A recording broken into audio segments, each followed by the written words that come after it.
농지나 임야로 돼 있어 불이익을 받아온 전통 사찰 경내지 대부분을 종교 용지로 바꾸는 국회 차원의 입법 활동이 본격화되고 있습니다.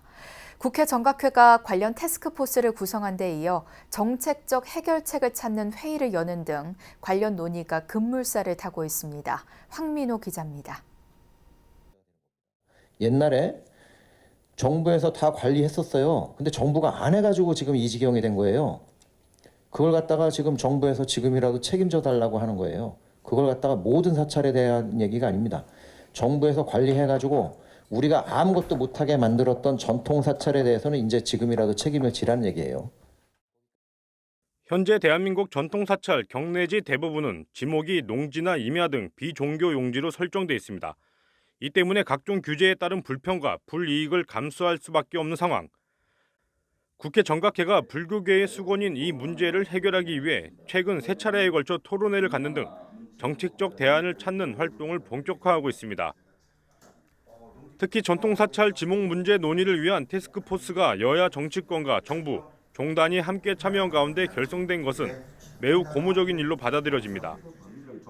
TF에는 국회 정각회 여야 의원들과 함께 화계사 주지 우봉스님을 비롯한 조계종 관계자, 국토교통부와 농림축산식품부, 산림청, 문화체육관광부 실무자들로 구성됐습니다.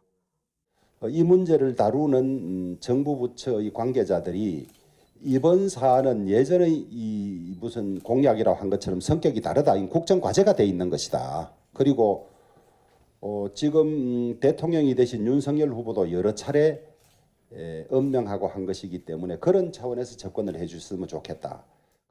관련 회의에서는 전통사찰 대부분이 조선시대 이전부터 대한민국이 근대적인 민법 질서를 시행하기 이전부터 존재했고 신행의 공간이자 생활의 장소이기도 했다는 점이 강조됐습니다. 하지만 대한민국 정부가 수립되고 법이 만들어지는 과정에서 이 같은 전통사찰의 특수성이 무시된 채 각종 규제만 가해지는 상황이 지속되어 왔다는 것입니다.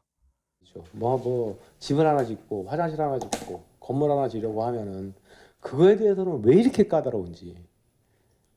거기다가 화장실 하나 좀 증개축해가지고 좀 지어놓는다고 그것이 정말 그 사람들이 들어갔을 때 야 여기도 안개발돼가지고 진짜 이 절은 오기 싫어 이런 절이 될 것인가? 전혀 아니라는 겁니다.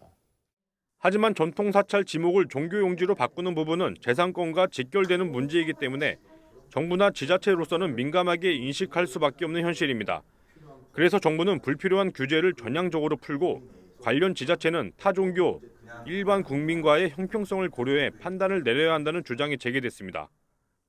종교법인의 부지에 대해서는 전향적인 그런 게 필요하고 그렇지 않은 부분은 또 역시 형평성과 타종교나 일반 국민들과의 형평성을 감안해서 지자체장이 판단할 수 있도록 좀 했으면 좋겠다는 생각을 늘 해왔습니다. 전통사찰 지목의 종교용지로의 변경은 윤석열 대통령과 더불어민주당 이재명 대표 등이 대선 후보 시절 공약했던 사항입니다. 국민의힘 소속인 국회 정각회 회장 주호영 의원과 더불어민주당 소속인 국회 정각회 명예회장인 이원욱 의원 등 여야가 합심해 전통사찰 규제 해결에 나서면서 성사 여부에 관심이 집중되고 있습니다. BBS 뉴스 황민호입니다.